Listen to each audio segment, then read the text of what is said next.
விற்பனை கூடத்தில் நடைபெற்ற மறைமுக ஏலத்தில் 1,12,00,000 ரூபாய்க்கு பருத்தியை வியாபாரிகள் கொள்முதல் செய்தனர்.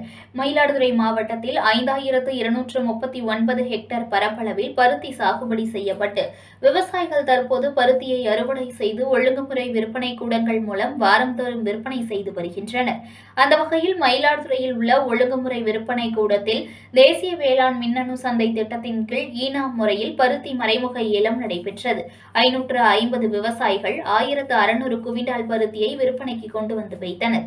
தேனி, கோவை, கொங்கனாபுரம், பெரம்பலூர், விழுப்புரம், திருப்பூர், கும்பகோணம் மற்றும் ஆந்திரா, குஜராத் உள்ளிட்ட மாநிலங்களிலிருந்து வந்த 13 வியாபாரிகள் மற்றும் மில் அதிபர்கள் கொள்முதல் செய்தனர்.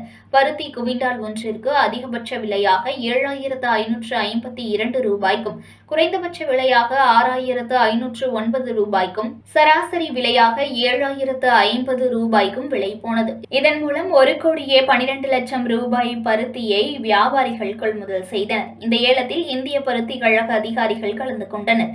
பருத்தி அதிக விலைக்கு ஏலம் போனதால் விவசாயிகள் மகிழ்ச்சி அடைந்துள்ளனர்.